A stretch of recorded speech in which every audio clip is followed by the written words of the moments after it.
Bismillahirrahmanirrahim. Alhamdulillah, salatu wassalamu ala rasulillah wa ala alihi wa sahbihi wa man wala wa ba'd. Saudara-saudariku dan pemirsa Akhir TV dimanapun anda berada, Alhamdulillah kita telah menunaikan salat isya berjamaah. Kita bermohon pada Allah semoga salat kita diterima oleh Allah subhanahu wa ta'ala. Alhamdulillah, insyaAllah malam ini malam spesial. InsyaAllah Allah turunkan keberkahan pada kita semua. Mulai dari hujan yang turun, semoga juga Allah turunkan kebaikan-kebaikan dan manfaat. Dan ini ba'da isya, kursi di depan bertambah satu. Masya Allah, ini yang sebelah kanan di pojok, spesial untuk malam ini. Pakar sejarah yang tadi saya sebutkan, sejarawan muslim. InsyaAllah beliau akan berusaha menyempatkan hadir pada kesempatan malam hari ini. Profesor Ahmad Mansur Suryanegara, penulis buku populer Api Sejarah yang 2 jilid itu. InsyaAllah bergabung bersama kita pada kesempatan malam hari ini.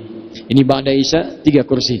Kalau lanjut sampai dengan subuh mungkin ada 5 kursi ya. Wah, saya pulang.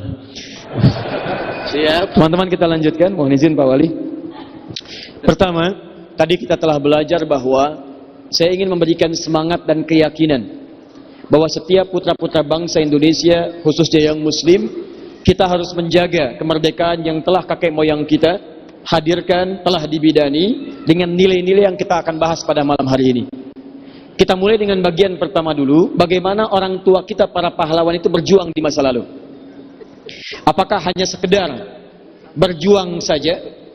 Apakah hanya sekedar bertempur saja dengan senjata? Atau ada misi lain yang kemudian disematkan dalam perjuangan itu untuk menggapai nilai-nilai yang lebih dari sekedar urusan dunia semata? Kita buka kesempatan ini dengan membuka kitab Riyadhus Shalihin karya Imam An-Nawawi dari 1896 hadis yang tercantum di dalamnya. Kita lihat hadis yang ke-8 dari sahabat Abu Musa Abdullah bin Qais Al-Ash'ari radhiyallahu taala anhu. Perhatikan baik-baik, ini nanti yang jadi spirit perjuangan ulama kita di masa lalu, bagaimana menghadirkan kemudian kemerdekaan di masa-masa yang seterusnya datang, dan ditetapkan kemudian sebagai pahlawan. Bahkan kekinian hampir setiap tahun disematkan tanda jasa untuk mengenang perjuangan mereka. Saya ingin tunjukkan, jika anda mengikuti ketentuan-ketentuan Allah di ayat-ayat tertentu, di hadis-hadis Nabi, bukan hanya akhirat yang dijamin, tanda dunia pun akan disematkan sebagai tanda yang spesial saat menghadap Allah di hari kiamat nanti. Kita turunkan sementara waktu ayat-ayatnya. Mari kita turunkan pertama tentang pahlawan dulu. Kita akan lihat, kalau pahlawan bahasa apa? Halo, bahasa Indonesia. Kalau untuk kita mengecek definisi bahasa Indonesia, maka kita harus mengacu kepada KBBI, Kamus Besar Bahasa Indonesia.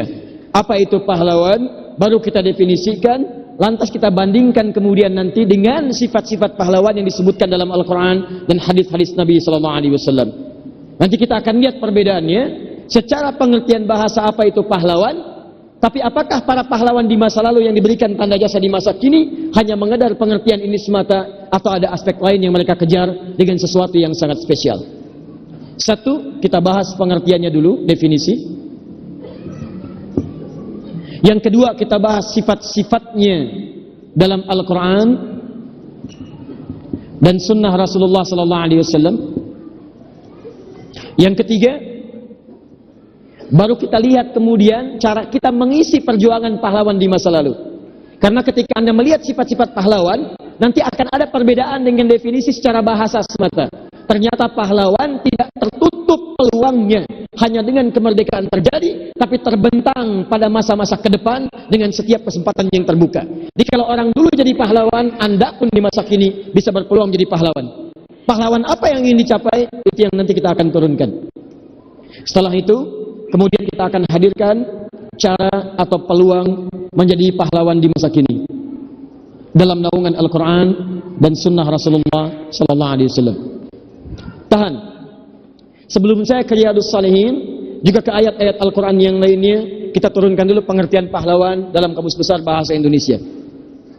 Baik, ini aturannya. Setiap istilah pasti punya makna. Setiap makna ini harus didefinisikan berdasar kata asalnya. Kalau ada istilah bahasa Indonesia, pahami dengan bahasa Indonesia.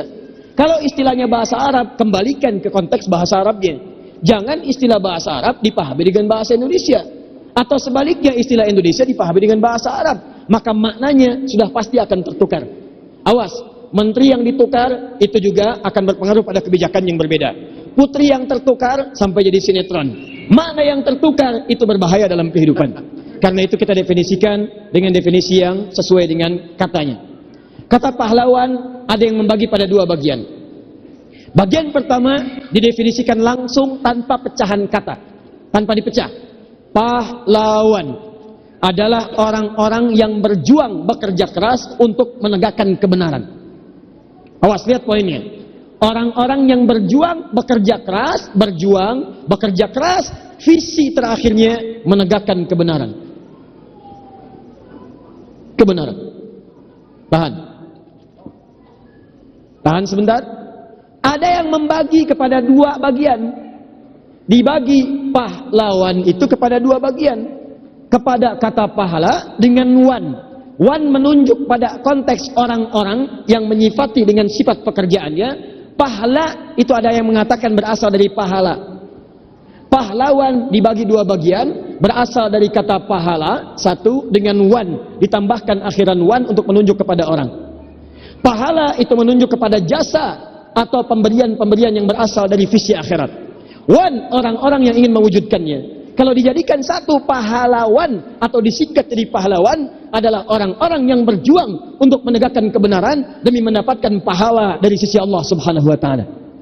Atau bahkan orang-orang yang berjuang untuk menegakkan kebenaran untuk mendapatkan tanda jasa dalam urusan dunia atau bahkan pahala dari Allah Subhanahu wa taala. Paham sampai sini? Jadi saya ingin katakan dari definisi bahasa Indonesia saja itu sudah terkait berkelindan, punya kaitan dengan nilai-nilai Al-Quran dan Sunnah Nabi Sallallahu Alaihi Wasallam. Jadi kalau Anda ingin jadi pahlawan, kalau dalam pengertian bahasa Indonesia, fokus ini. Kalau ingin Anda jadi pahlawan, ternyata tidak cukup bekerja keras untuk menegakkan kebenaran. Ada sisi yang lain yang lebih tinggi. Apa itu? Anda mesti berusaha mendapatkan tanda jasa terbesar, yaitu pemberian pahala dan tanda dari Allah Subhanahu Wa Taala. Dan Anda bayangkan, bahasa Indonesia saja sudah melibatkan aspek-aspek spiritualitas pada nilai-nilai kepahlawanan. Jelas sampai sini? Nah, sekarang baru kita turunkan ayat apa yang selaras dengan nafas pengertian ini, bagaimana sifat-sifat yang tercantum dalam hadisnya, dan itu yang kemudian dipraktikkan oleh orang tua kita di masa dulu. Apakah sebatas menegakkan kebenaran untuk tercipta kemerdekaan? Atau mereka justru mengharapkan pahala yang lebih besar dari Allah Subhanahu wa taala di luar tanda jasa yang diberikan oleh pemerintah di masa-masa kemudian. Kita mulai dengan Quran surah kedua ayat 147 untuk mendefinisikan kebenaran. Kita turunkan lagi ke Quran surah kedua ayat 193. Turunkan lagi Quran surah keempat ayat 75, paling kiri sebelah atas. Turunkan lagi Quran surah ke-48 ayat yang pertama. Tahan. Turunkan lagi ke konteks kekinian. Kita bagi dua bagian, ini untuk pahlawan di masa lalu, sekarang di masa kini. Ini dibuat persamaan langsung oleh Allah dalam Al-Quran. Turun Quran surah 9 ayat 122, paling kiri sebelah bawah. Cara meraihnya, Quran surah 58 ayat yang ke-11. Tahan. Setelah itu turunkan lewat hadisnya. Kita ambil satu hadis dulu. Kita ambil muttafaq alaih Al-Bukhari dan Muslim, dicantumkan oleh Imam An-Nawawi dalam kitab Riyadhus Shalihin, nomor hadis yang ke-8. Ya. Babul Ikhlas wa Ikhbarun Niyah, kitab yang pertama, nomor hadis yang ke-8. Kemudian pahalanya disebutkan di hadis riwayat Ibnu Majah nomor hadis 233, rawinya sahabat Abu Darda radhiyallahu taala anhu. Yang satu yang paling atas Abu Musa al-Ash'ari atau Abdullah bin Qais al-Ash'ari, yang kedua rawinya sahabat Abu Darda radhiyallahu taala anhu. Ya. Ini ayat-ayat yang kita turunkan baru kita bahas sekarang pada konteks pembicaraan pada malam hari ini. Yuk kita lihat, tahan. Pahlawan, orang yang berjuang bekerja keras untuk menegakkan kebenaran dan berharap pahala dari Allah Subhanahu wa taala. Kalau kita ambil definisi yang kedua tadi, kebenaran di dalam bahasa Arab itu ada dua kata. Satu, ada yang disebut dengan as-sidqu. Sidqun. Orangnya disebut sadiq. As-sidqu. Sad, dal, qaf. Yang kedua ada yang disebut dengan al-haqqu. Al-haq, alif, hamzah, ha, qaf. Kalau disebutkan as-sidqu, ingat baik-baik, itu artinya kebenaran yang sifatnya relatif. Benar bagi si A, belum tentu bagi yang lain. Ma yahtamilu sidqa wal kadhib. Mungkin benar bagi si A, mungkin tidak bagi yang lain. Kebenaran yang sifatnya relatif, persis seperti kecantikan. Kata orang cantik itu relatif, walaupun jelek itu mutlak. Tapi dalam konteks ini orang Arab menyebutkan dengan sidqun, benar secara si A, belum tentu bagi yang lainnya. Paham sampai sini? Tapi kalau Anda ingin katakan kebenaran mutlak, yang menurut sementara orang ini benar, yang lainnya benar, dan tidak ada celah untuk menolaknya, semua benar, nggak bisa kita tolak. Maka kalimatnya dirubah dari sidqun jadi haqqun. Al-haq. Al-haq. Karena itu ketika Allah menyebutkan kebenaran yang sifatnya mutlak dalam Al-Quran, tidak ada celah untuk menolaknya, maka teman-teman, tidak pernah disebutkan kalimat sidqun dalam Al-Quran untuk menunjukkan kebenaran mutlak, kecuali hak. Al-haq. Al-haq. Al-haq. Dan menariknya, ketika Allah menyebutkan hak, tidak memberikan peluang dari mana dia berasal, kecuali langsung bersumber dari Allah Subhanahu wa taala. Perhatikan Quran surah kedua Al-Baqarah ayat 147, paling kanan agak sedikit ke atas. Al-haqqu mir rabbika fala takunanna minal mumtarin. Al-haqqu, kebenaran mutlak itu sumbernya cuma satu. Dari mana kebenaran mutlak itu sumbernya? Mir rabbika, hanya dari Rabbu Allah Subhanahu wa taala. Jadi kalau Anda ingin menjuang menegakkan kebenaran, kebenaran yang diakui oleh seluruhnya, orang ini mengatakan benar, yang lain mengatakan benar, semua mengatakan benar, maka bahasanya kembalikan kepada hak. Kalau Anda ingin menegakkan kebenaran seperti ini, maka tidak ada sumber kebenaran yang lain, kecuali hanya bersumber dari Allah Subhanahu wa taala. Jadi kalau sepanjang buatan manusia itu relatif. Kata orang Bandung, ini benar. Kata orang Jakarta, bukan itu yang benar. Kata orang Indonesia, ini benar. Kata orang Malaysia, bukan itu yang benar. Kata orang Asia, ini yang benar. Kata orang Amerika, bukan itu yang benar. Jadi kalau Anda ingin mencari kebenaran yang hakiki, kata Allah, pastikan sumbernya hanya satu. Dan jangan ragu ketika mengakuinya. Dari mana itu? Al-haqqu min rabbik, dari Allah Subhanahu wa taala. Baik. Kalau kita bawa ke sini, pahlawan itu orang-orang yang menegakkan kebenaran. Apa kebenaran yang paling diharapkan oleh orang-orang yang dulu berjuang? Yaitu kemerdekaan. Karena setiap kemerdekaan itu hal yang disepakati oleh semua bangsa pada saat itu. Ini mesti merdeka, ini mesti merdeka, ini mesti merdeka. Walaupun sebagian orang-orang yang menjajah mengatakan kemerdekaan bukan milik kalian. Tapi semuanya mengatakan merdeka itu benar. Karena itu para pahlawan dulu berjuang menegakkan kebenaran. Tapi di antara sekian pejuang yang bekerja itu, ada orang-orang yang berjuangnya yakin dengan kebenaran mutlak, yaitu kebenaran yang bersumber dari Allah Subhanahu wa taala. Karena dari itu, di antara sekian pejuang yang pernah berjuang untuk menegakkan kebenaran dan melahirkan negara kesatuan Republik Indonesia, di antara para ulama-ulama kita ada yang menggunakan referensi kebenaran itu berdasarkan aturan Allah Subhanahu wa taala. Karena itu kalau dikatakan lewat definisi bahasa Indonesia, pahlawan orang yang berjuang, bekerja keras, menegakkan kebenaran, pahlawan-pahlawan Islam bukan kebenaran biasa. Kebenaran yang sesuai dengan aturan Allah Subhanahu wa taala. Kebenaran yang sesuai dengan hukum Allah Subhanahu wa taala. Kebenaran yang sesuai dengan ridha Allah Subhanahu wa taala. Karena itu Anda silakan perhatikan, dari Sabang sampai dengan Merauke, dari bagian ujung timur sampai dengan ke barat, ketika Anda temukan pejuang-pejuang muslim berjuang di dalamnya, bukan sekedar mereka menginginkan kemerdekaan, merdeka Indonesia, tapi mereka akan lekatkan kalimat lain yang menunjukkan perjuangan mereka bukan sekedar untuk merdeka, tapi kemerdekaan yang diridhoi oleh Allah Subhanahu wa taala. Karena itu silakan cek, kata Bung Tomo, merdeka, akhirnya Allahu Akbar. Di sana merdeka, akhirnya Allahu Akbar. Kemerdekaan yang bagaimana? Kemerdekaan yang diridhoi oleh Allah Subhanahu wa taala. Karena itu silakan cek. Pesantren keluar, ulama keluar, sampai ke ujung bagian timur sana, sampai ke wilayah Maluku. Maluku kenapa disebut dengan Maluku? Dari bahasa Arab mulukun, karena banyak kerajaan-kerajaan Islam pada saat itu. Ada Ternate, ada Tidore, sampai ke wilayah Papua. Silakan buka sejarah lagi. Dulu pernah lihat uang 1000? Di uang 1000 itu ada satu gambar, namanya siapa? Kapiten Patimura. Siapa nama aslinya? Thomas Matulesi. Tuh, bayangkan. Ahmad Lucy. Lihat baik-baik, lihat baik-baik. Banyak orang menyebut kemudian Thomas Matulesi. Kami berusaha mencari. Lihat, tanya pakar sejarah, dikumpulkan. Allahu Akbar. Ternyata nama aslinya Kapiten Patimura itu bukan Thomas tapi Ahmad Lucy. Bukan Thomas Matulesi tapi Ahmad Lucy. Saya mau tanya pada Anda, siapa yang mempermainkan sejarah kita sehingga bangsa-bangsa sekarang anak cucunya tidak paham tentang para pejuangnya di masa lalu? Siapa Ahmad Lucy itu? Beliau itu adalah seorang pejuang. Beliau itu adalah seorang kiai. Beliau itu adalah seorang pemimpin pesantren. Beliau arahkan anak-anak santrinya untuk berjuang menegakkan kebenaran di bumi pertiwi ini. Makanya Ahmad Lucy tiba-tiba berubah jadi Thomas. Saya mau tanya pada Anda, kalau Thomas yang terbayang apa? Bukan bisa mobil-mobilan, bisa kereta-keretaan, bisa macam-macam. Bisa bulu tangkis, bisa ini itu dan sebagainya. Jangan bicara yang lain-lain dulu. Saya mau katakan bahwa kalau disebutkan Thomas, orang tidak ingat bahwa orang ini dekat dengan Allah Subhanahu wa taala.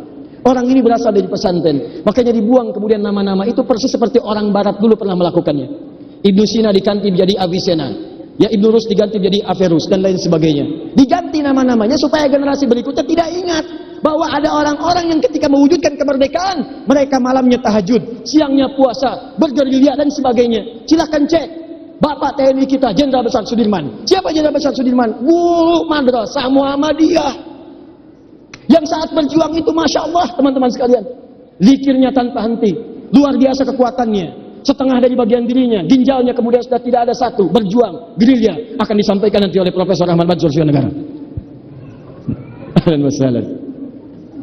Silakan Bro. Jazakumullah khair. Assalamualaikum. Silakan. Silakan.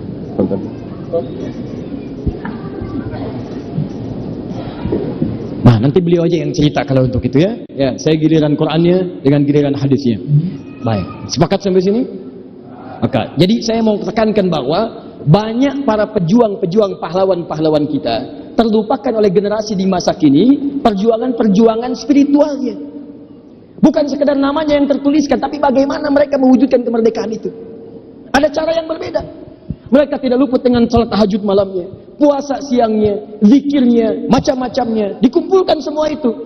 Dari mana mereka melakukan itu? Karena mereka paham tentang keterangan dalam Al-Quran. Al-haqqu min rabbik. Memperjuangkan kebenaran yang hakiki itu adalah perjuangan yang didasarkan pada ketentuan Rabbmu Allah Subhanahu wa taala. Kata Allah, kerjakan ini, tinggalkan ini. Lakukan ini, jauhi yang ini. Karena itulah kemudian ketika pahlawan-pahlawan muslim berjuang pada saatnya masa lalu, maka mereka menurunkan keterangan-keterangan ulama di masanya. Dikumpulkan oleh ulama, datang kepada umaranya, sampaikan begini caranya. Apa di antaranya? Hadis, riwayat, teman-teman sekalian, sahabat Abu Musa Abdullah bin Qais Al-Ash'ari. Haddatsana qala Rasulullah sallallahu alaihi wasallam. Perhatikan kalimatnya. Teman-teman, sebelum masuk ke qaul nabinya, saya sebutkan mukaddimahnya. Su'ilad Nabiyyu sallallahu alaihi wasallam 'anil rajuli. Nabi sallallahu alaihi wasallam pernah ditanya tentang seorang laki-laki, pemuda. Yuqatilu lisyaja'ati. Dia berjuang kemudian bertempur dengan penuh syaja'ah, semangat. Motivasi tempurnya untuk menampilkan keberanian. Kedua, yuqatilu hamiyatan. Ada yang bertempur karena nasionalisme saja. Dan yang ketiga, yuqatilu riya'an. Dia bertempur karena riya, ingin dilihat orang. Saya orang hebat, saya orang berani, saya orang yang tampil ke depan. Bertanya sahabat ini, ayyun dzalika fi sabilillah? Ya Rasulullah, dari tiga orang ini mana yang termasuk fi sabilillah? Tahan. Kalimat ketemu sekarang. Mana yang termasuk fi sabilillah? Allahu Akbar. Satu, lisyaja'ah, hanya untuk menampilkan keberanian. Dua, hamiyah, untuk mendapatkan nasionalisme. Kalau dalam konteks kemerdekaan, berjuang untuk kemerdekaan saja. Tiga, yuqatilu riya'an, berjuang untuk riya saja supaya diketahui orang, saya pun bisa berjuang seperti yang lainnya. Ayyun dzalika fi sabilillah? Mana di antara tiga itu yang fi sabilillah? Kata Nabi, perhatikan kalimatnya. Tidak menyebutkan satu di antara tiga ini, tapi Nabi mengatakan, man qatala litakuna kalimatullahi hiyal ulya fahuwa fi sabilillah.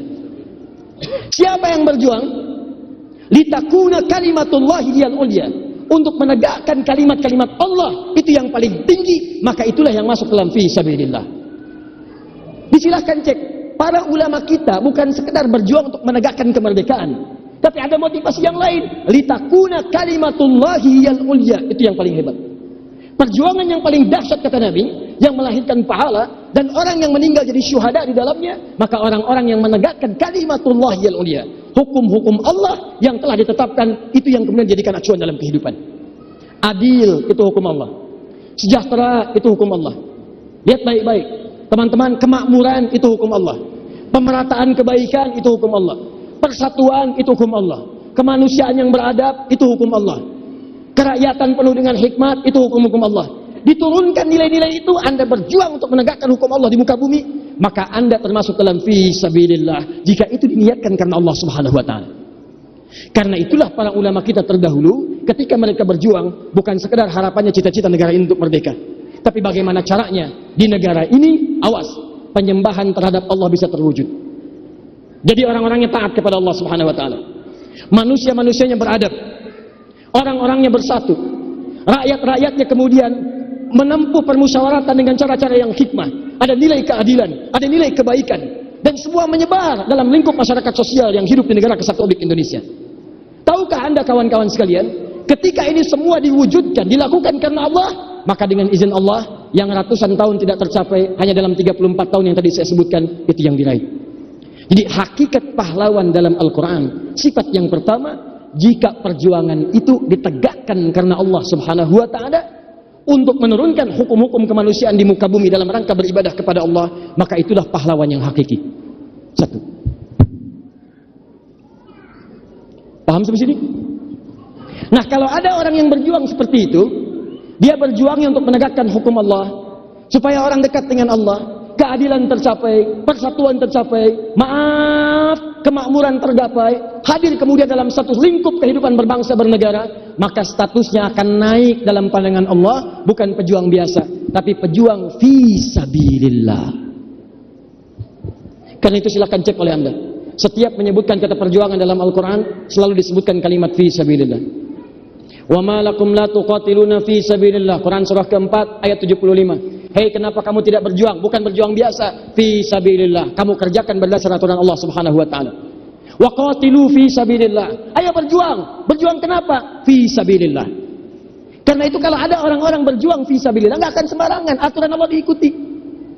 Silakan, dahsyat aturan Allah itu. Turunkan pada Rasulnya. Silakan lihat baik-baik. Tidak boleh menyakiti orang yang sudah sepuh. Jangan kemudian merenggut kehormatan perempuan. Jangan kemudian mengeksekusi anak-anak. Jangan merusak tanaman. Jangan menghancurkan rumah ibadah. Itu fi sabilillah. Silakan cek dalam kepercayaan Anda nggak akan temukan teori seindah dalam Islam. Perang yang sekeras-kerasnya tetap menjaga etika. Padahal perang itu saat dilakukan itu nggak ada kasih sayang. Hukum perang nggak ada kasih sayang. Makanya ayat tentang perang di Quran surah ke-9 tidak dibuka dengan bismillah. Surah At-Taubah, Al-Bara'ah, surat ke-9 itu satu-satunya surah yang tidak dibuka dengan bismillah. Kenapa? Karena pembukaan ayat tentang perang. Bara'atum minallah. Sekarang diizinkan untuk berperang. Bismillahirrahmanirrahim, kalimat sayang. Rahman sayang, Rahim sayang. Dalam perang nggak ada kasih sayang. Pernah antum ada orang berperang dengan kasih sayang? Izin nembak ya, dor. Kena sakit nggak? Maaf ya, nggak ada. Tembak ya tembak, bom ya bom. Tapi dalam konteks peperangan itu ada etika yang diikuti. Kata Allah, kamu berjuang karena fisabilillah, maka ikuti aturan saya. Jangan eksekusi ini, jangan habisi ini, jangan lakukan ini, jangan hancurkan ini. Motivasi yang paling hebat adalah, perhatikan baik-baik. Motivasi paling hebat, orang yang berjuang fisabilillah selalu disebutkan dalam Al-Quran istilahnya membuka nilai kebaikan. Dalam bahasa Arab, membuka nilai kebaikan disebut dengan fatah. Maka turun Quran surah ke-48. Inna fatahna laka fatham. Cek, silakan cek. Islam meluas ke Afrika Utara. Musa bin Nusir, Amr bin As melakukan ekspedisi Afrika Utara, dari mulai Mesir, Libya, Tunisia, Maroko, Aljazair sampai tembus ke Damaskus. Silakan cek. Tidak pernah disebutkan penjajahan. Yang terbuka Fathul Al-Afariqah Asy-Syamaliyah. Cek sampai ke Andalus, ke Spanyol, dipimpin kemudian oleh Jenderal Tariq bin Ziyad atas perintah Musa bin Nusir.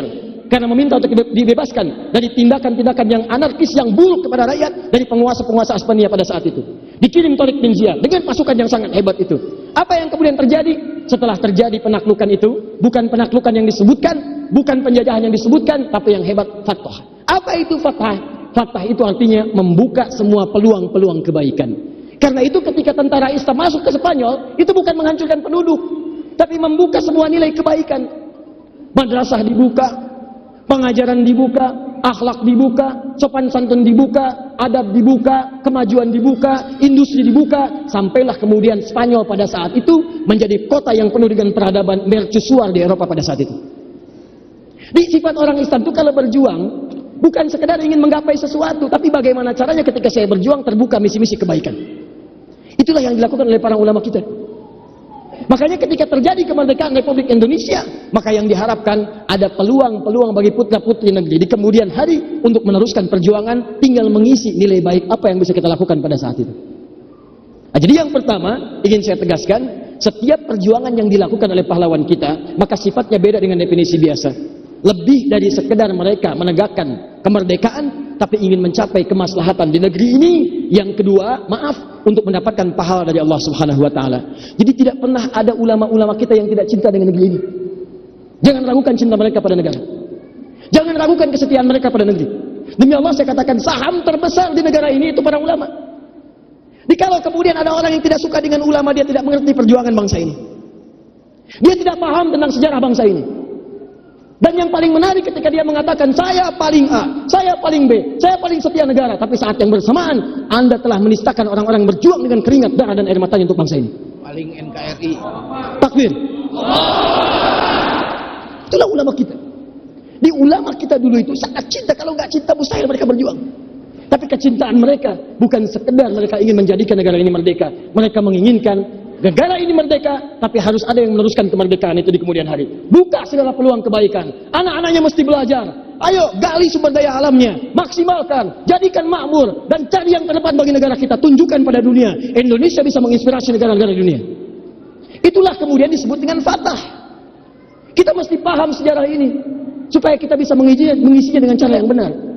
Jadi jangan sekedar negara itu merdeka, Anda menikmati begitu saja yang penting merdeka. Merdeka, merdeka, merdeka. Tapi kemerdekaan itu dikotori dengan tindakan-tindakan Anda yang tidak meneruskan perjuangan ulama di masa lalu. Saya katakan sekali lagi, sifat perjuangannya disebut dengan fi sabilillah. Tahan? Sebentar ya, saya hapus dulu. Ini spesial Hari Pahlawan, Masya Allah. Datang sendiri, rangkan sendiri, nulis sendiri, Pak Wali hapus sendiri, ya, Masya Allah. Allahu Akbar. Semoga Allah berikan petunjuk pada orang-orang yang dekat dengan penghapus. Lihat sini, sifat perjuangannya disebut apa? Fi sabilillah. Satu ini, sabilillah. Sabilillah. Saat dilakukan membuka nilai-nilai kebaikan, maka visinya disebut dengan Fatah, Al-Fathu. Tahan. Kalimat fi sabilillah untuk menunjukkan bahwa perjuangan itu bukan sekedar mencari misi dunia, tapi ingat pahala yang diharapkan, pahlawan, orang-orang pemburu pahala. Ketika mengerjakan perjuangan dengan fi sabilillah, tahan, turunkan aturannya. Aturan Allahnya tadi yang saya sebutkan.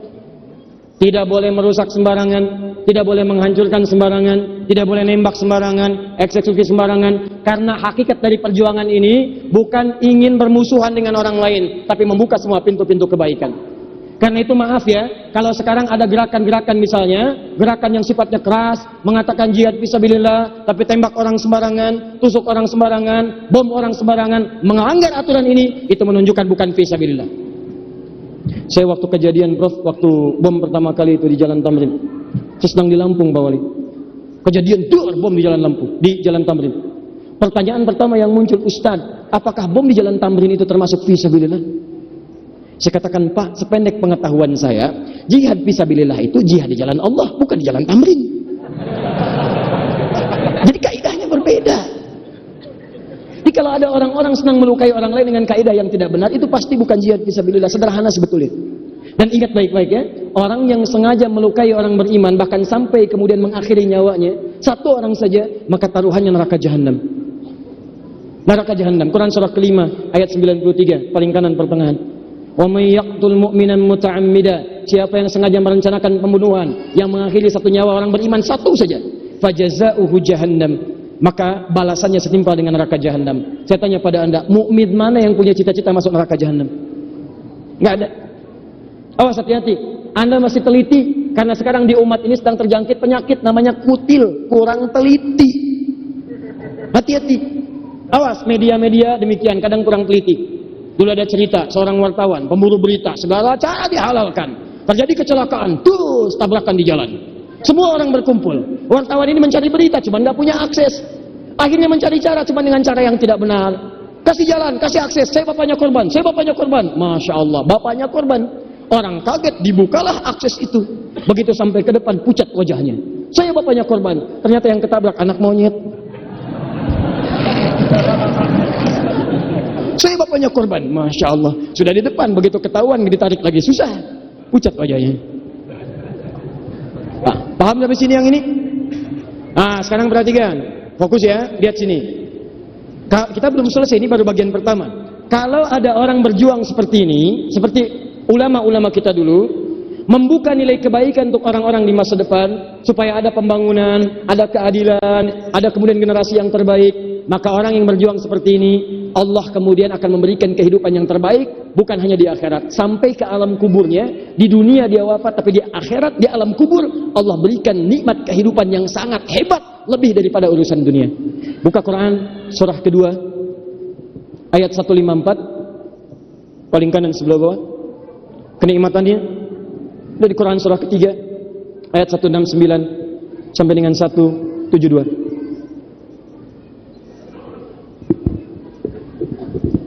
Awas. Wala taqulu liman yuqtalu fi sabilillahi amwat bal ahya'un walakin la tash'urun. Jangan katakan, jangan katakan orang-orang yang berjuang di jalan Allah kemudian mereka wafat begitu saja. Tapi mereka di alam kuburnya akan dihidupkan oleh Allah dengan kenikmatan yang tidak kalian bayangkan. Kalian nggak sadar. Lihat pahlawan-pahlawan kita, silakan cek.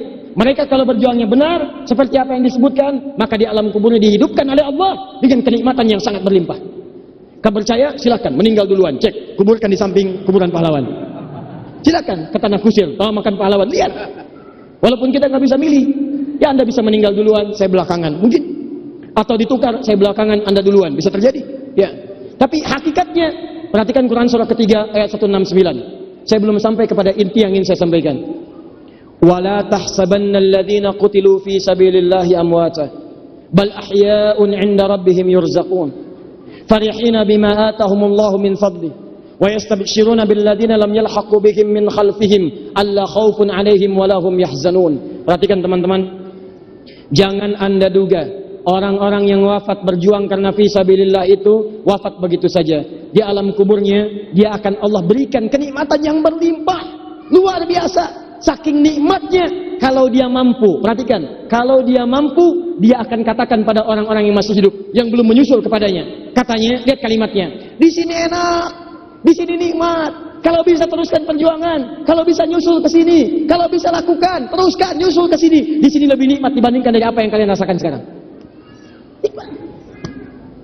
Nah sekarang pertanyaannya, kalau orang tua kita dulu telah wafat berjuang, hasilnya negara kesatuan Republik Indonesia seperti sekarang ini, pertanyaannya, mungkinkah kita jadi pahlawan-pahlawan untuk mengisi kemerdekaan itu seperti diharapkan oleh orang-orang yang dulu? Kalau mungkin itu terjadi, bagaimana caranya? Di titik inilah saya akan berhenti, sehingga kita bisa memberikan kesempatan pada Prof. Ahmad Mansur untuk memberikan kisah-kisah inspiratif dari apa yang kita dapatkan pada pertemuan malam hari ini. Lihat baik-baik, ini bagian terakhir. Fokus. Ustaz, kalau sekarang saya hadir, di era sekarang, yang disebut dengan milenial, pahlawan dulu yang membidani kemerdekaan telah wafat. Apakah sifat-sifat pahlawan yang disebutkan dalam Al-Quran tadi masih berlaku untuk kami? Sehingga kami bisa mendapatkan gelar fisabilillah. Sehingga kami bisa mendapatkan gelar pembuka segala nilai kebaikan. Berita baiknya, Allah langsung turunkan ayat-ayat khusus untuk memberikan sifat-sifat kepahlawanan bagi generasi-generasi setelahnya. Apa di antara ayatnya? Kita buka yang pertama, Quran surah ke-9 ayat 122, paling kiri sebelah bawah di mushaf.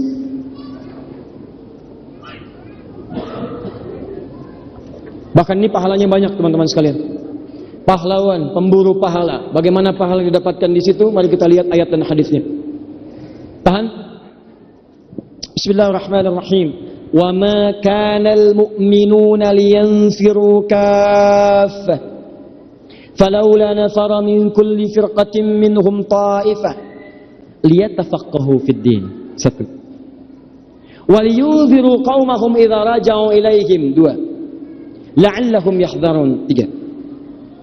Wa ma kana al-mu'minuna liyanfiru kaffah. Tidak semestinya semua orang beriman berjuang semua ke medan perang. Ada yang berperang, bertempur, bawa senjata macam-macam. Falaula nafara min kulli firqatin minhum ta'ifah. Hei, di antara sekian orang yang bersemangat berjuang berjihad itu mesti ada orang yang melakukan satu kegiatan yang nilainya sama dengan jihad fisabilillah dengan senjata. Bahkan kata Imam Mustafa Al-Maraghi dalam tafsirnya tafsir Al-Maraghi, bahkan kalau dalam situasi tidak ada perang, maka jihad yang kedua ini jauh nilainya di atas jihad yang pertama. Lihat sini, ayat ini turun saat orang sedang semangat jihad ke medan perang dengan senjata. Turun ayat, kata Allah jangan semuanya ke medan perang, mesti ada yang tinggal untuk mengerjakan satu amalan. Kalau amal ini kerjakan, maka orangnya sama dengan jihad ke medan perang. Pahalanya sama, tidak dikurangi sedikit pun. Kalau wafat dia syahid, kalau kemudian kembali kepada Allah, surga tertinggi jaminannya. Dan hebatnya dalam situasi kalau tidak ada peperangan tidak ada secara fisik, maka kata Imam Mustafa Al-Maraghi dan imam yang lainnya, maka amalan yang pertama ini yang sifatnya abadi akan naik statusnya jauh di atas fisabilillah dengan senjata. Amalan apakah itu? Teruskan ayatnya. Falaula nafara min kulli firqatin minhum ta'ifah liyatafaqahu fid din. Hendaklah ada di antara komunitas masyarakat itu orang-orang yang mengkhususkan dirinya untuk mendalami agamanya. Tafaqquh fid din. Masya Allah. Tafaqquh fid din. Perhatikan baik-baik teman-teman sekalian. Ini amalan pertama. Jadi kalau Anda di masa kini ingin memiliki sifat-sifat kepahlawanan seperti yang disebutkan Al-Quran, seperti diinginkan oleh hadis, kalau wafatnya ingin syahid, di alam kuburnya ingin banyak kenikmatan, di akhiratnya langsung ditempatkan di surga yang paling mulia, maka amalan pertama kata Allah, Anda bisa lakukan dan senilai-nilainya dengan para mujahid ke medan perang. Apa itu? Tafaqquh fid din. Apa tafaqquh fid din itu? Nanti saya berikan satu rahasia dan nanti Profesor Ahmad Mansur akan menguatkan bagaimana tafaqquh fid din ini kemudian digelorakan setelah bahkan kemerdekaan dicapai. Berapa banyak yang dikirim oleh para ulama kita untuk tafaqquh fid din. Ada yang ilmu-ilmu agama, ada yang ilmu-ilmu umum untuk kembali membangun bangsa, ada yang ingin mencetak doktor, mencetak profesor, mencetak macam-macam. Dan hebatnya, pemimpin kita di masa lalu telah diwasiatkan oleh para ulama. Kalau Anda naik ke atas, kirimkan putra-putri terbaik kita. Yang ahli agama, kirimkan ke pusat-pusat agama. Yang ingin jadi insinyur, kirimkan mereka ke pusat-pusat insinyur. Belajar mereka di sana, supaya balik lagi ke bangsa ini. Itu bukan visi biasa, itu amanat para ulama kita.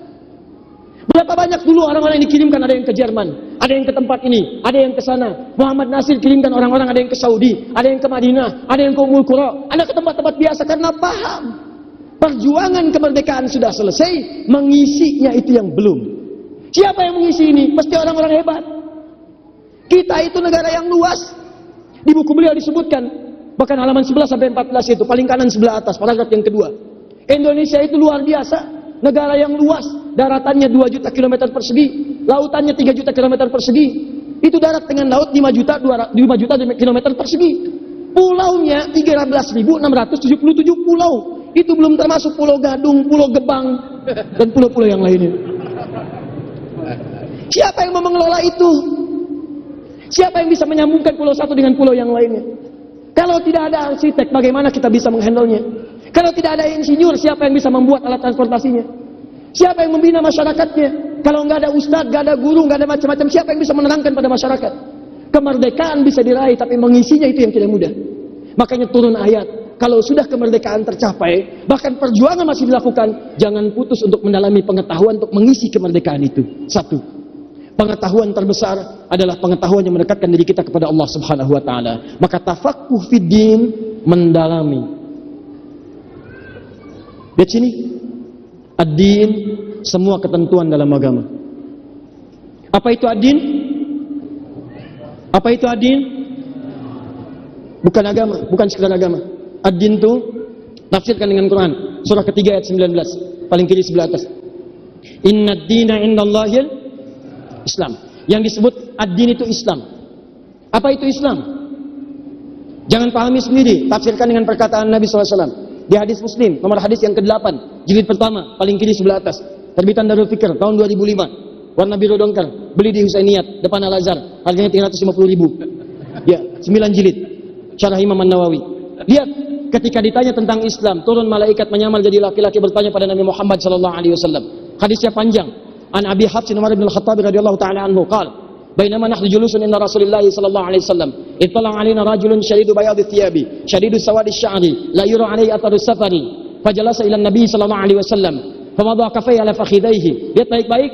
Faqala ya Muhammadun akhbirni anil Islam. Ya Muhammad sallallahu alaihi wasallam, terangkan kepadaku apa itu Islam. Apa kata Nabi? Apa itu Islam? 1. Antashhadu an la ilaha illallah wa anna Muhammadar Rasulullah. 2. Wa tuqimas shalah. 3. Wa tu'tiyaz zakah. 4. Wa tasuma Ramadan. 5. Wa tahujjal baita in istata'ta ilaihi sabila. Qala sadaqta. Perhatikan baik-baik. Tadi kemerdekaan diraih dengan izin Allah. Allahu Akbar. Setelah merdeka Anda enggak kenal Allah. Anda ini siapa? Merdeka dikasih oleh Allah atas berkat rahmat Allah yang Maha Kuasa. Kita merdeka. Setelah merdeka justru Anda jauh dari Allah. Berarti ada yang salah. Kita ini merdeka setelah Allah berikan rahmatnya. Kenapa setelah diberi kita jauh dari Allah? Makanya keberkahan itu menjauh ketika ketakwaan itu berkurang. Perhatikan mustaqwa dalam Al-Quran bagaimana mendekatkan pada keberkahan. Buka Quran surah ke-7 ayat 96. Walau anna ahlal qura amanu wattaqau lafatahna alaihim barakatim minas sama'i wal ardh. Kalau satu penduduk negeri Indonesia ini muslimnya saja, orang berimannya meningkatkan ketakwaan, dekat dengan Allah. Takwa itu disebutkan 115 kali dalam Al-Quran.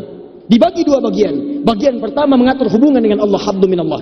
Buka Quran surah kedua ayat kedua sampai dengan 3. Kalimat takwa pertama, dalikal kitabula raiba fi hudal lil. Siapa mutakin orang takwa itu? Ayat ketiganya. Alladzina yu'minuna bil ghaib wa yuqimunas shalah. Orang-orang yang yakin dengan Allah walaupun tak nampak dalam pandangan, kemudian dibuktikan keyakinannya dengan menunaikan salat. Salat, bangun hubungan dengan Allah. Kalau itu dikerjakan, la fatahna alaihim barakati minas sama'i wal ardh. Kami buka keberkahan di langit dan di bumi. Berkah hidup ini. Yang kita cari itu keberkahan, ziyadatul khair. Berkah itu bertambah nilai kebaikan. Jadi kalau misalnya pemimpinnya dekat dengan Allah, bertambah kebaikannya. Ekonominya dekat dengan Allah, turun barakah. Ahli hukum dekat dengan Allah, turun kebaikan-kebaikan. Sekarang kita butuh orang baik. Ahli hukum banyak, tapi karena kurang baik, banyak yang dihukum. Ahli ekonomi banyak, ekonom banyak. Cuman karena kurang baik, kurang mengangkat perekonomian kita. Yang kita butuhkan saat ini lebih daripada kehebatan urusan dunia, tapi kedekatan dengan Allah Subhanahu wa taala.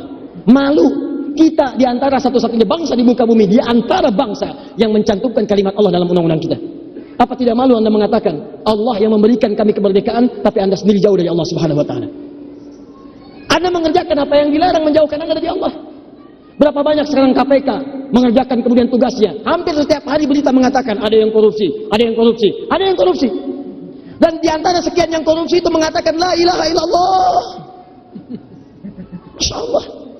Begitu masuk kemudian ke persidangan mulai pakai peci, pakai tasbih. Apa yang terjadi?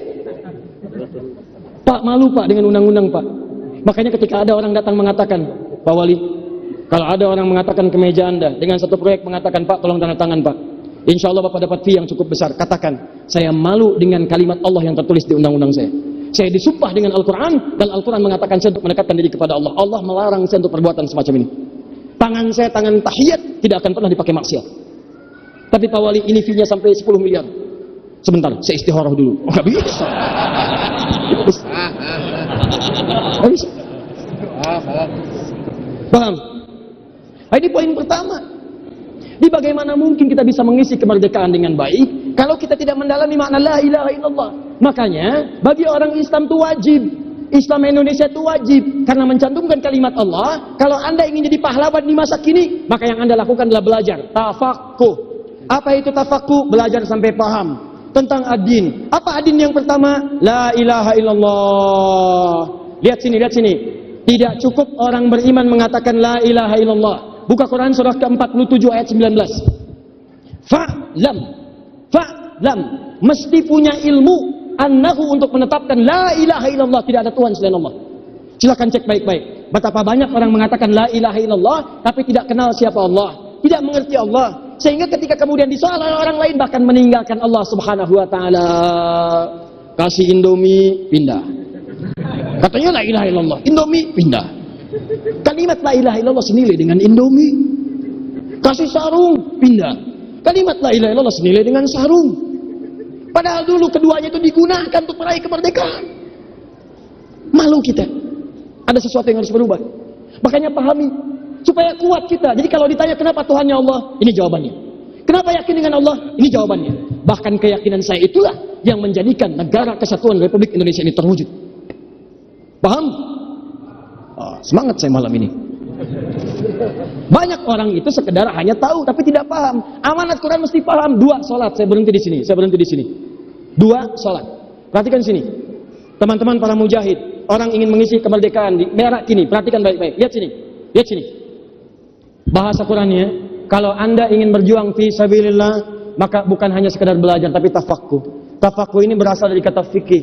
Fikih itu artinya paham, mengerti, paham. Jadi kalau Anda belajar sesuatu apapun mesti sampai paham, sampai mengerti. Kalau Anda ingin mengisi kemerdekaan dan menjadikan Indonesia makmur, sejahtera, yang paling hebat dalam urusan dunia misalnya, maka ayo para pelajar pahami, jangan cuma sekedar masuk kampus. Ngejar kemudian SKS-nya, IPK-nya, pengen nomor 4, IPK-nya yang tertinggi, IPK 4, tapi pelajaran nggak paham. Pelajari sampai paham. Kenapa rumusnya begini? Kenapa F1 sama dengan F2? Kenapa F berbanding lurus dengan P? Kenapa S sama dengan V dikali T? Kenapa mencari TS dibagi V? Cari sampai paham, utak-atik sendiri. F1 sama dengan F2, rumus gaya gerak sama dengan gaya dorong. Terapkan dalam nuansa keimanan. Motivasi saya kuat, maka iman kuat, maka Allah pun akan memberikan kekuatan pada diri saya. Terapkan dalam kehidupan berbangsa. Etos kerja kuat, maka feedbacknya kepada kita akan kuat. Kerja saya keras, maka hasilnya pun akan sempurna. F1 sama dengan F2. Pukulan yang ringan, bunyinya ringan. Pukulan kencang, bunyinya kencang. Apa yang kita keluarkan maksimal, itu yang kembali kepada kita. Jadi kalau Anda ingin membangun bangsa ini dengan harapan yang tinggi, sukses, maju, makmur, tingkatkan F1 Anda. Keluarkan tenaga yang terbaiknya. Anda yang di fakultas ekonomi, belajar dengan serius, jadi pegawai ekonomi. Anda yang belajar di arsitektur, belajar yang hebat. Bangun bangunan yang baik-baik, desain dengan baik. Anda yang belajar di fisika, jadi ilmuwan, jangan tanggung. Anda yang belajar di kimia, jadi ilmuwan, jangan tanggung. Ulama kita dulu hafal Quran, begitu baca Quran yang ditemukan pengetahuan untuk kemakmuran pada saat itu. Jabir ibn Hayyan menemukan atom besi saat baca Al-Hadid surah ke-57 sampai ayat ke-25 wa anzal al-hadid sampai ayat ke-26. Dari situ kemudian menemukan atom besi, dibawa ke rumah. Allah menurunkan besi, dilihat di rumahnya. Dianalisis di laboratorium sederhananya. Apa itu besi? Dikeluarkan. Sampai ditemukan sampai bulatan, sampai nomor atomnya sekarang sama persis dengan penemuan beliau. Sekarang nomor atom itu ada 26. Nomor atom besi rumusnya itu Fe, F besar E kecil. Nomornya 26. Atom besi itu mesti stabil. Untuk kestabilan atom ada isotop namanya. Isotop besi itu ada 4. Nomor 55, 56, 57, dan 58. Isotop yang paling stabil menjaga kestabilan atom besi itu nomor 57. Surah 57 ayat 25 sampai 26. Saya tanya pada Anda, di antara sekian Anda bacaan pada Al-Quran, berapa yang menggerakkan diri Anda untuk semangat menuntut pengetahuan sampai paham? Jadi kalau Anda cuma belajar sampai ujian aja, ujian lulus, IPK paling bagus, tapi ilmunya nggak ada, Anda bukan pejuang. Anda bukan pahlawan. Saya pengen alumni ITB yang hebat.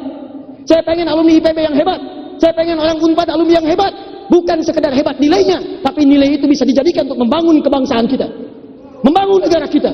Sudah saatnya kita tunjukkan pada dunia, ada ahli hukum yang hebat di negeri ini, ada arsitek yang hebat di negeri ini, ada ekonom yang hebat di negeri ini, dan kita tunjukkan sumber daya kita sangat cukup untuk dieksplorasi untuk menunjukkan kehebatan bangsa Indonesia.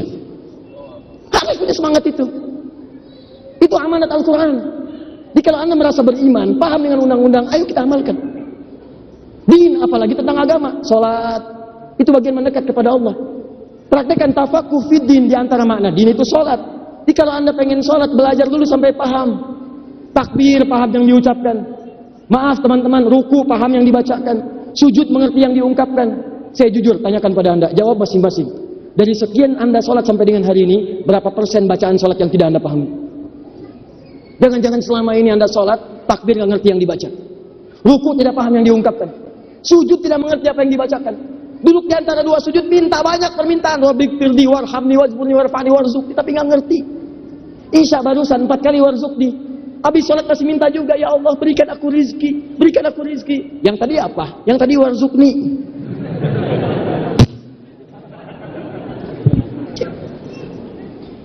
Kehusyuan mendekatkan kita dengan Allah.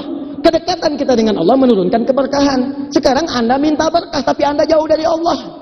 Persis dua orang suami istri ingin mendapatkan sakinah, mawadah, dan rahmah. Ya Allah turunkan kepadaku sakinah, ya Allah mawadah, ya Allah rahmat. Tapi Anda jauh dari rahmat Allah. Perilaku Anda menyimpang. Mawadah tidak dapat, rahmat tidak diraih, apalagi sakinah.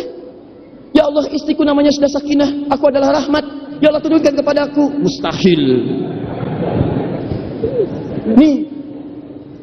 Jadi kalau Anda penuhi majlis ilmu, cari yang seperti ini memahamkan Anda dan memberikan kontribusi terbaik bagi bangsa. Ayo, di spirit kita kalau benar-benar beriman, kita tunjukkan. Jadi hadir di majlis ilmu itu dijamin undang-undang. Belajar sholat itu syariat. Syariat itu jalan untuk mendekat kepada Allah. Awas. Syariat jalan mendekat kepada Allah. Dari kata syari. Syari itu jalan yang lebar. Dalam urusan di dunia disebut dengan syari. Urusan akhirat disebut dengan syariat. Anda beriman, pengen membuktikan keimanan, beramal soleh. Bagaimana jalannya? Caranya syariat. Syariat itu sholat, syariat itu puasa, syariat itu zakat. Jadi umat Islam itu mesti menegakkan syariat. Kalau ada orang Islam mengatakan anti syariat, dia tidak paham Islam. Tidak paham dia. Di syariat itu ibadah, dijamin undang-undang. Apa yang tadi kita bacakan?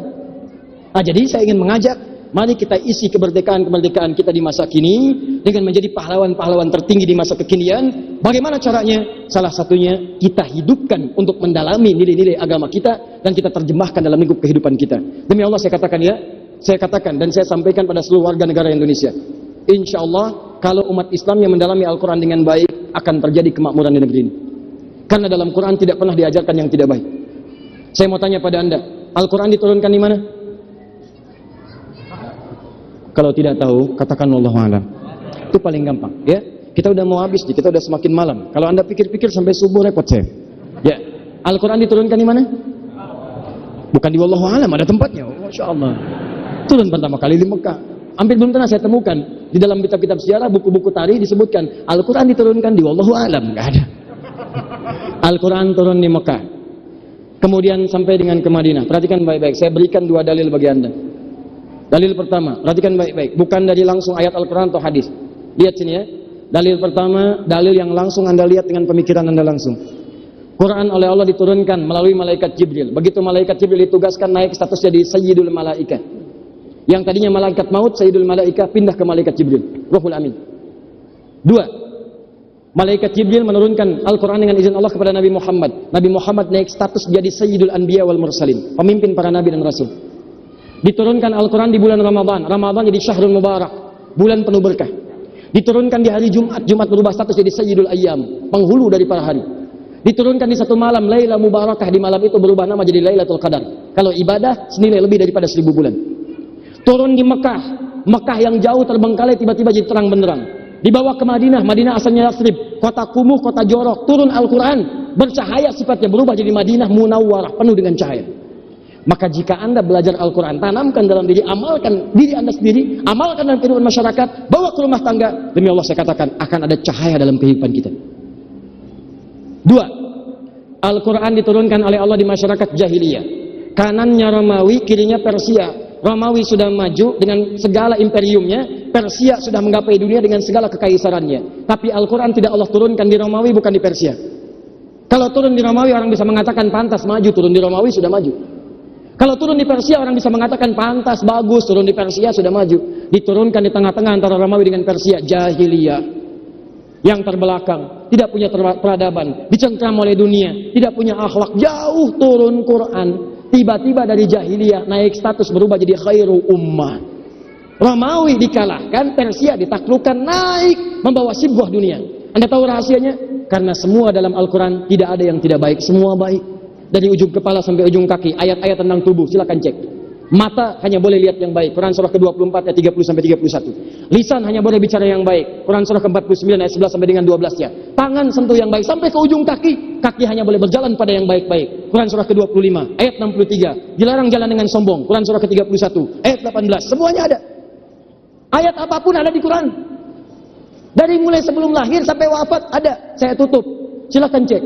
Saat mulai dalam kandungan, supaya kandungannya baik, isi dengan doa yang baik-baik. Quran surah 7 ayat 189. Kemudian keluar, diberikan ASI yang baik sampai dengan usia 2 tahun. Ada bimbingannya. Quran surah kedua ayat 233. Kemudian cari, berikan pendidikan dasar yang pertama, supaya dekat dengan Allah, taat pada orang tua, baik dengan lingkungan. Quran surah ke-31 ayat ke-13 sampai dengan ayat 19-nya. Naik dia belajar bagaimana supaya cepat paham. Quran surah 9 ayat 122. Bagaimana dia belajar paham, ilmunya meningkat, wawasan luas, iman kuat. Quran surah 58 ayat yang ke-11. Dia naik lagi, mulai bergaul dengan berbagai kalangan. Ada laki-laki, ada perempuan, supaya tidak terjebak dalam pergaulan yang tidak baik, takwa meningkat, dijaga di sana. Lihat Quran surah ke-49 ayat ke-13. Kalau sudah terjadi perkenalan ta'aruf, ingin meminang, Quran surah ke-4 ayat ke-4. Terjadi pernikahan, Quran surah ke-30 ayat 21. Setelah menikah, apa tugasnya supaya baik? Laki-laki, perempuan. Tugas pertamanya Quran surah ke-4 ayat 34. Mulai dibagi. Laki-laki mencari nafkah, Quran surah kedua ayat 168. Kalau pengen lebih cepat, Quran surah kedua ayat 172. Lebih cepat lagi Quran surah ke-7 ayat ke-96. Perempuan mulai merawat di rumah, lahir anak. Jangan dikira mudah merawat anak. Kadang-kadang dia menangis, kadang mengatakan ada Quran surah ke-17 ayat 23 sampai dengan ayat 27-nya. Bekerja suami dengan istri kadang-kadang lelah, capek. Kalau capek, lelah, penyakit biasa-biasa, ada Quran surah ke-26 ayat ke-80. Kalau penyakitnya kata dokter mustahil ini sembuh, enggak bisa ini. Tidak ada yang mustahil bagi Allah. Mendekat kepada Allah, Allah sembuhkan seperti Allah sembuhkan Nabi Ayub. Buka Quran surah ke-21, amalannya di ayat 83 sampai dengan ayat 84. Anda bekerja jangan dikira mudah. Ada yang iri kepada Anda, ada yang ingin menyingkirkan, ada yang ingin menyungkurkan. Apa amalannya? Buka Quran surah ke-17 ayat 79 sampai dengan 82. Kalau dahsyat di situ, maka amalkan amalan Nabi Yunus. Buka Quran surah ke-21 ayat 87 sampai dengan 88. Anda naik lagi. Harta bertambah. Ada yang ingin syukuri supaya harta melimpah. Buka Quran surah ke-14 ayat yang ke-7. Ada ujian, sabar. Pelajari jenis ujiannya, yang ringan, yang menengah, yang berat. Quran surah kedua ayat 214. Cara mengatasinya Quran surah ketiga ayat 142. Rinciannya Quran surah kedua ayat 155. Sabar ayat 156. Hasilnya ayat 157. Bergerak. Usia 40 tahun, bapak ibu masih ada. Bagus, kemudian Anda berbakti. Quran surah ke-46 ayat ke-15. Bakti dengan masyarakat, lihat, keluarkan zakat, bantu masyarakat yang kurang. Ambil Quran surah ke-9 ayat 103. Bagikan 8 golongan, Quran surah 9 ayat ke-60. Tambah dengan infak, Quran surah kedua ayat 215. Pahalanya Quran surah kedua ayat 261 sampai dengan 263. Hindari riya, hindari publikasi berlebihan. Quran surah kedua ayat 264 sampai Anda naik. Jangan dikira Anda akan hidup selamanya. Ada yang kemudian kembali ke masa kecilnya, jatuh pikunnya. Quran surah ke-22 ayat yang ke-5. Ada yang kemudian mendekat sampai ke ujung kehidupannya. Datang maut. Setiap yang punya jiwa pasti akan kedatangan maut. Quran surah ketiga ayat 185. Yang bawa malakul maut. Quran surah ke-32 ayat yang ke-11. Anda yang mau wafat disebut dengan mayit. Quran surah ke-39 ayat 30. Kalau pengen dicabutnya dalam keadaan yang tenang, Quran surah ke-89 ayat 27 sampai dengan 30. Tapi kalau Anda ingin menantang malaikat, lakukan amal salah, maka Anda akan dicabut dengan keadaan dipukuli oleh malaikat. Quran surah ke-8 ayat ke-50. Dari situ kemana? Ke alam kubur. Siapkan kenikmatan alam kubur sejak di dunia. Anda menyiapkan kenikmatan pertama di malam dunia, maka siapkan malam pertama di alam kubur. Buka Quran surah kedua ayat 154. Amalan di Quran surah ketiga ayat 162, ayat 169 sampai dengan 172. Naik dihisab sampai kiamat. Quran surah ke-75. Satu surah. Masuk ke surga. Mau surga yang mana? Turunkan 4 jenis. Pertama, surga paling tinggi bersama Nabi, orang-orang soleh, para syuhada, orang-orang jujur. Quran surah ke-4 ayat 69. Kedua, taman surga, kenikmatannya langsung diberikan oleh Allah, dilayani oleh pelayanan yang sangat indah dengan luar biasa. Quran surah 51 ayat 15 sampai dengan 23. Yang ketiga, surga seluas langit dan bumi. Quran surah ketiga ayat 133, amalannya 134. Surga level biasa, Quran surah kedua ayat 25. Hei, jangan coba-coba ke neraka. Saya infokan ya, neraka paling sederhana Quran surah keempat ayat 56. Neraka jahanam siksanya Quran surah keempat ayat 140. Cirinya Quran surah keempat ayat 142. Bahkan ada yang masuk neraka tanpa hisab. Quran surah 18 ayat 99 sampai dengan 100. Ada semua. Apa yang tidak ada? Konsep negara ada, ekonomi ada. Baca surat Al-Quraisy, li ilafi Quraisy, ilafi rihlata syita'i was-sayf. Falyabudu rabb hadzal bait. Dekati diri dengan Allah. Dekatkan ibadah, dekatkan. Kenapa? Alladzi at'amahu min ju' wa amanahu min khauf. At'amahu min ju' pondasi ekonomi, wa amanahu min khauf kestabilan politik. Kalau politik tidak stabil, maka negara akan goncang. Politik stabil, ekonomi tidak stabil, maka negara juga akan goncang. Dua hal ini. Bagaimana konsepnya? Diturunkan di kitab-kitab hadis, keterangan Nabi. Di saat ulama mengarang kitab hadis, itu bukan kitab bacaan biasa. Itu turunan penjelasan Al-Quran. Al-Bukhari, nama aslinya Muhammad, punya kakek, punya bapak namanya Ismail, punya kakek namanya Ibrahim, kakek buyutnya Al-Mughirah, yang buyutnya Al-Bardizbah, tinggal di kecamatan Ju'fah, Kabupaten Bukhara, Provinsi Khurasan, negara Uzbekistan. mengarang kitab namanya Al-Jami' As-Sahihul Musnad Al-Mukhtasar min umuri Rasulillah sallallahu alaihi wasallam wa sunanihi wa ayyamihi, disingkat Sahih Al-Bukhari, terdiri dari 97 pembahasan. Setiap 97 itu bab-bab keterangan Al-Qur'an. Pak Wali di pemerintahan, saya ingin tahu bagaimana konsep pemerintahan dalam Al-Qur'an dan hadis. Turunkan Kitabul Imarah. Anda imannya seperti lift, naik turun, kadang naik kadang turun. Bagaimana naikkan enggak turun-turun? Buka Kitabul Iman 57 hadis. Anda yang para mahasiswa, pelajar, saya ingin belajar cepat paham, sulit lupa. Karena ada orang cepat ingat, kemudian lambat lupa. Cepat ingat, cepat lupa. Lambat ingat, lambat lupa. Lambat ingat, cepat lupa. Sudah saya terangkan, nggak ingat-ingat. Mau ditutup, baru ingat. Keluar masjid, lupa. Ada yang kelima, cepat ingat, sulit lupa. Mau lupa susah, bukan mau ingat, mau lupa susah. Biasanya penagih hutang yang begitu. Ini penuntut ilmu. Ada. Keluarkan Kitabul Ilmi, kitab yang kedua.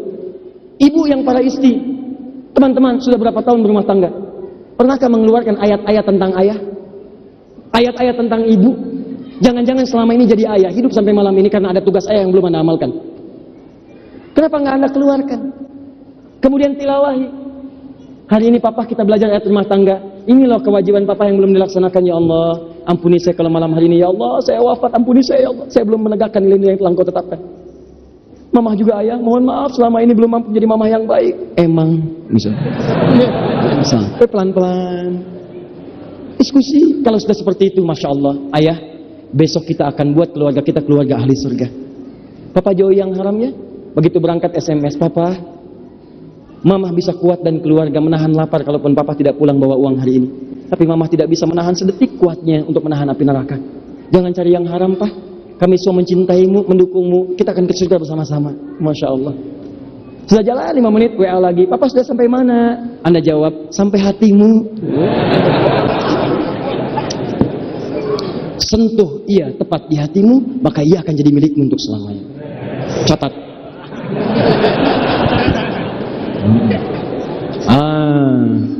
Jadi saya nggak banyak-banyak, itu saja dulu. Jadi setiap kita yang muslim, kita isi kemerdekaan ini sebagai pahlawan di masa kini. Pertama, untuk meningkatkan ketakwaan kepada Allah Subhanahu wa taala. Kedua, buktikan takwa itu dengan memberikan kontribusi untuk membangun bangsa yang baik-baik. Yang baik-baik. Ayo, kalau pengusaha yang baik. Dokter-dokter yang baik. Guru-guru yang baik. Jangan luluskan murid dengan sembarangan, biarkan dia bekerja keras. Jangan mencontek, karena mencontek hanya akan meniadakan ilmu yang bermanfaat. Ayo bangkit. Kita butuh kemajuan bangsa di masa kini, dan kita tunjukkan Al-Quran memberikan inspirasi untuk mewujudkan Indonesia maju, bermartabat sesuai apa yang diharapkan oleh orang tua kita dulu. Demikian teman-teman, sebagai pengantar yang saya sampaikan. Demikian, semoga bermanfaat. Subhanakallahumma bihamdika asyhadu an la ilaha illa anta astaghfiruka wa atubu ilaik. Wa akhiru da'wana alhamdulillahirabbil alamin. Wal afu minkum. Assalamualaikum warahmatullahi wabarakatuh.